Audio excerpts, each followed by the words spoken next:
This is my do something and report it home energy audit. I'm screen sharing behind me, but I think it cuts out my eyes because they're really light. So sorry if I look really creepy right now.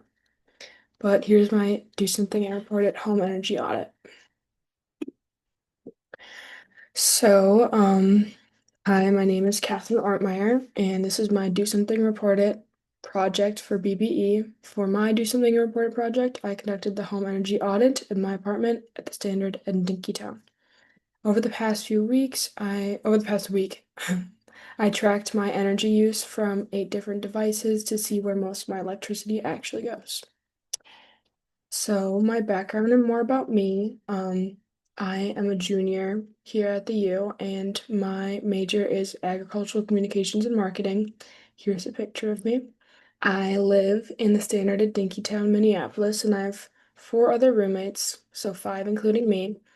Their names are Rachel, Callie, Rory, and Avery. We all have our own rooms and bathrooms, which are really nice. It's a really nice apartment.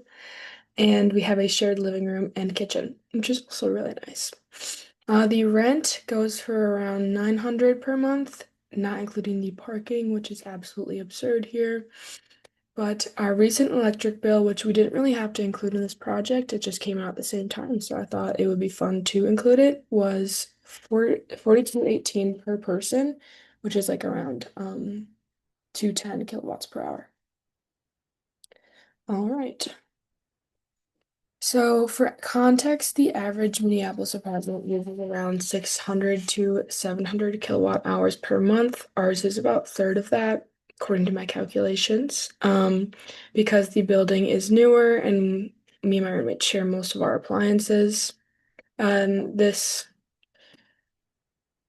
percentages charts bullet point list shows where household energy usually goes, with heating and cooling using the most overall, which wasn't in my do something report because I wasn't allowed to scan it. So these pictures on my slides are my little kilowatt device, and measuring these devices, these 8 devices that we had to measure for our do something important audit. So this is the picture of the lamp, and here is my table of the power types and devices, and just like the notes. I don't know. But this is what I decided to do. I decided to do the lamp, refrigerator, shark slash air wrap, my little hair device, microwave, washer and dryer, and dishwasher, and laptop charger. So I tried to mix both constant and variable power appliances so I could see how much energy everyday items like my laptop or air wrap uses compared to the bigger ones, like the washer and dryer and the fridge and stuff.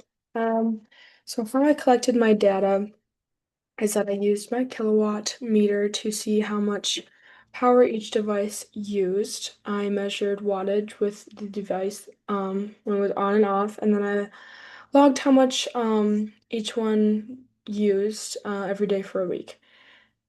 For shared items like the TV and dishwasher, my roommates helped me track usage times, which I thought would be a lot harder, but they weren't really here. They weren't really around. So I don't know if it's completely accurate if they did use stuff when I wasn't here and they just didn't text me, which they probably did. So it might be a little less accurate. But yeah, that's how I did it. That's some of my difficulties.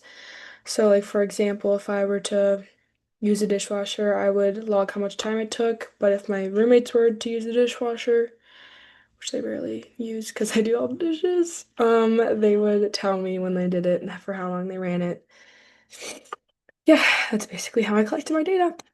So here's my weekly log. A lot of numbers, so I'm not really going to go through it, but I tracked how long each device was used and multiplied by its wattage to find the kilowatt hours, and then the refrigerator used most overall, while the small items like my lamp or laptop charger barely made a dent.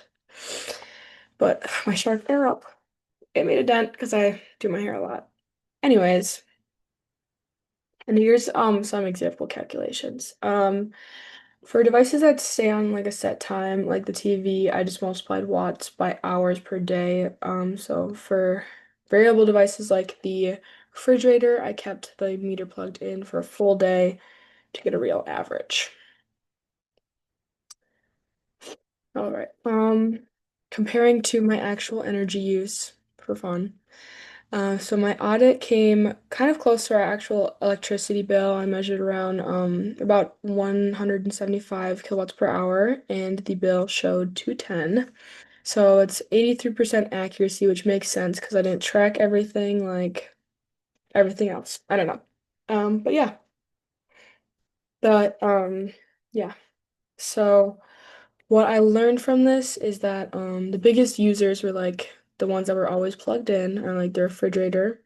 Another one was the dishwasher, which I do the dishes a lot for all my roommates, including me. But yeah, not by choice. The smallest use were lamps and laptop chargers. I was surprised by the fridge energy use. I know that's like always plugged in and always like working, but I didn't expect it to be like that much. And I learned that how small habits really add up while you're doing this. Um, yeah. The dishwasher also used more than I expected. And yeah, learn not to leave the TV on or keep my stuff plugged in. I don't know. So, what can I change from this? I could make small changes like turning off the TV when I'm not using it earlier or like unplugging chargers. It could save me around like 18 kilowatt per hours a month. And that's only like a few dollars, but it's also a great way to waste less energy overall. Yeah, so doing this project made me realize how easy it is to overlook where electricity goes, and I plan to do another mini audit this winter since I have my new kilowatt meter to see how the heating or like the electricity changes in the winter when we might be inside. So here are my sources, and thank you. Thank you for listening. Hope it was good and hope my eyes aren't green screened out.